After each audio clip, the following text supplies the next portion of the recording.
MI के maximum phone में ये फ़ॉल्ट आएगा, जिसका सॉल्यूशन मैंने इस वीडियो में बताया है। इस फ़ोन को रिपेयर करने में मुझसे जल्दबाजी में कुछ गलतियां भी हुई है और उसे मैंने सॉल्व करके फ़ोन को 60 मिनट में ठीक किया है। आई होप इस वीडियो से आप बहुत कुछ नया सीखोगे। ये पीसीबी का पावर कंजप्शन चेक करने पर हमें ये पता चला है कि ये फ़ोन में या तो UFS IC का या तो रिवॉल्विंग का इश्यू हो सकता है। अभी तक मेरे पास जितने भी इस मॉडल के फ़ोन रिपेयर के लिए आए हैं वो रिवॉल्विंग करने से ठीक हो जाते हैं। सबसे पहले हम बोर्ड को सेफली फ्रेम से अलग कर लेंगे और उसे पीसीबी स्टैंड में फिक्स कर लेंगे। EMF शील्डिंग को काट कर मत निकाले, आप बिना डरे इजीली हॉटगन और ट्वीज़र की मदद से अलग कर सकते हो, जैसा कि आप वीडियो में देख सकते हो। हॉटगन का टेम्परेचर 380 और एयर फ्लो 40 पर रखकर हॉटगन की नोजल को मदरबोर्ड पर एक सर्कुलर फॉर्म में हीट करके शील्ड को ट्वीज़र की मदद से आराम से अलग करना है। CPU और UFS के नीचे जो ब्लैक ग्लू होता है उसको टेक्निकली लैंग्वेज में अंडरफिल इपॉक्सी या चिप अंडरफिल कहते हैं। बेसिकली ये एक तरह का रेजिन होता है जो चिप और मदरबोर्ड के बीच की गैप को फिल करता है। आपके दिमाग में ये बात कभी ना कभी तो आई होगी कि मैन्युफैक्चरिंग कंपनी इसे क्यों लगाते हैं। चिप अंडरफिल या अंडरफिल इपॉक्सी का यूज़ पीसीबी की मजबूती को बढ़ाने के लिए किया जाता है। ये अंडरफिल चिप के सोल्डर बॉल्स और मदरबोर्ड के कनेक्शन को और ज़्यादा मजबूत बनाता है और टक्कर या क्रैश जैसे फिजिकल स्ट्रेस से भी पीसीबी को बचाता है। मेनली इपॉक्सी अंडरफिल को पीसीबी के हीट मैनेजमेंट के लिए खास तौर पर इस्तेमाल किया जाता है। अंडरफिल को रिमूव करना एक डेलिकेट और चैलेंजिंग प्रोसेस है। कुछ स्टेप फॉलो करके इसे सेफली रिमूव किया जा सकता है।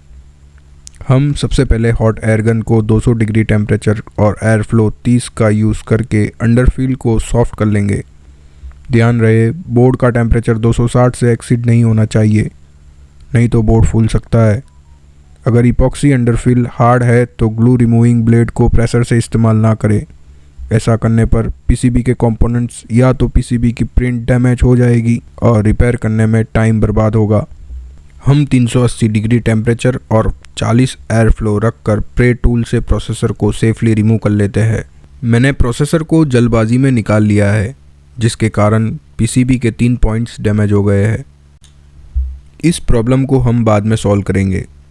UFS को निकालने से पहले हमें पीसीबी में जो अंडरफिल इपॉक्सी है उसे साफ़ करना पड़ेगा, ताकि UFS को प्रे टूल से निकालने में आसानी हो और IC पर ज़्यादा प्रेशर ना आए। अंडरफिल को रिमूव करने में मैंने 200 डिग्री का टेम्परेचर और 40 एयर फ्लो रखा है। आप देख पा रहे हो मदरबोर्ड में सारी मेन लाइंस अंडरफिल के नीचे से प्रोसेसर में आ रही है। अगर इपॉक्सी रिमूव करने में ये डैमेज हो गई तो रिकवर करने में टाइम बर्बाद होगा। इपॉक्सी रिमूव करने के बाद जो सोल्डरिंग वेस्ट है उसे डिसोल्डरिंग विक की मदद से साफ कर लेंगे और अब हम UFS को 380 टेम्परेचर और 40 एयर फ्लो रखकर प्रे टूल से सेफली रिमूव कर लेंगे। जब अंडरफिल सॉफ्ट हो जाए तब IC प्रे टूल का यूज़ करके जेंटली अंडरफिल UFS को उठा सकते हैं। IC प्रे टूल एक थिन, फ्लेक्सिबल और स्ट्रॉन्ग मेटल टूल होता है जो स्पेसिफिकली इसी काम के लिए डिज़ाइन किया होता है। इस टूल को चिप के नीचे जेंटली स्लाइड करें और धीरे धीरे चिप को ऊपर उठाए। याद रहे पेशेंस एक की है। जल्दी करने से पीसीबी या चिप डैमेज हो सकती है। चिप रिमूव करने के बाद पीसीबी पर जो भी रेसिड्यूल अंडरफिल या एडेसिव मटेरियल बचा है उसे केयरफुली रिमूव करना पड़ेगा। टेम्परेचर का ध्यान रखें, जल्दबाजी में अगर 380 टेम्परेचर पर काम करोगे तो बोर्ड फूल जाएगा। इसलिए अंडरफिल निकालते समय 200 डिग्री और एयर फ्लो 40 पर रख कर ही काम करें।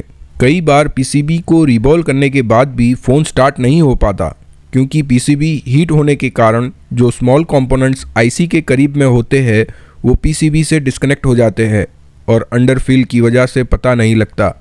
इसलिए आपको जो भी स्मॉल कंपोनेंट्स अंडरफिल से कवर है उस पर से अंडरफिल केयरफुली हटानी पड़ेगी और जो भी कंपोनेंट्स डिस्कनेक्ट हुए हैं उसे वापस से सोल्डर करना पड़ेगा। ब्रास वायर ब्रश की मदद से पीसीबी को जेंटली क्लीन कर लेंगे।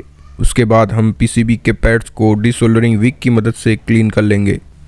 पीसीबी पर फ्लक्स को लगाना ना भूलें और सोल्डरिंग आयरन का टेम्परेचर 450 पर रखकर पीसीबी के पैड्स को सेफली क्लीन करना होगा। प्रोसेसर रिमूव करने में हमसे एक गलती हुई है। जल्दबाजी में हमने प्रोसेसर को पूरा हीट नहीं किया है, जिसके चलते पीसीबी के एक कोने के पैड्स डैमेज हो चुके हैं। उसे हम रिपेयर करेंगे। सबसे पहले हम 0.02 mm का सिल्वर जंपर वायर का इस्तेमाल करते हुए जहां से इस लाइन का कनेक्शन कटा है वहां पर पीपीडी की मदद से सोल्डर करेंगे और फिर हम वायर को एक सर्कुलर फॉर्म में घुमाकर पैड्स की तरह बना लेंगे। पीसीबी के पैड्स को सही करने के बाद हम पीसीबी को आईपी और ईयरबड से साफ कर लेंगे और यूवी क्योर मास्क लगाएंगे। ये एक स्पेशल टाइप का लिक्विड होता है जो यूवी लाइट लगने पर हार्ड हो जाता है। ये मास्क लगाने से पैड्स को प्रोटेक्शन मिलेगी और उनका कनेक्शन सिक्योर होगा। ब्लेड की मदद से ध्यान से पैड पर से यूवी को हटा लेंगे ताकि आईसी सोल्डर होने में दिक्कत ना आए। रिपेयर होने के बाद जो कंपोनेंट डैमेज हुए हैं उसे रिप्लेस कर लेंगे। प्रोसेसर को एक आईसी होल्डर में फिक्स करके सोल्डरिंग आयन की मदद से डायरेक्टली अंडरफिल ग्लू रेसिड्यू को हम साफ कर लेंगे। यहाँ सोल्डरिंग आयन का टेम्परेचर 450 पर रखा है। दोस्तों याद रखें कि प्रोसेसर को क्लीन करते वक्त जेंटल प्रेशर का इस्तेमाल करना बहुत ज़रूरी है और सोल्डरिंग आयन को आईसी पर 1 सेकंड से ज़्यादा एक एरिया पर ना रखें वरना आईसी डैमेज हो सकती है।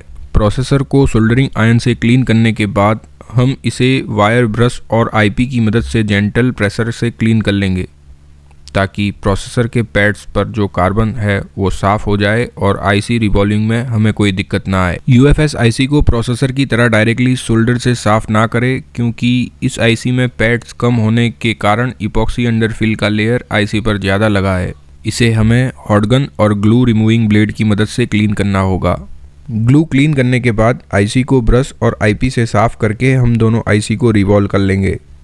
रिवॉल्विंग प्रोसेस को मैंने डिटेल में एक वीडियो में समझाया है जिसका लिंक मैंने डिस्क्रिप्शन में रखा है, तो आप वहां से देख सकते हो। अब हम प्रोसेसर और eMMC को मदरबोर्ड पर सोल्डर कर लेंगे और देखते हैं कि हमारा फ़ोन स्टार्ट हुआ है कि नहीं।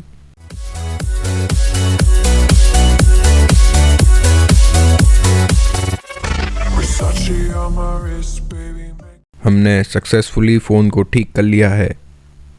इस वीडियो को अंत तक देखने के लिए धन्यवाद। मिलते हैं अगली वीडियो में। You could sell your Rari, but you can't afford my outfit. Versace on my wrist, baby.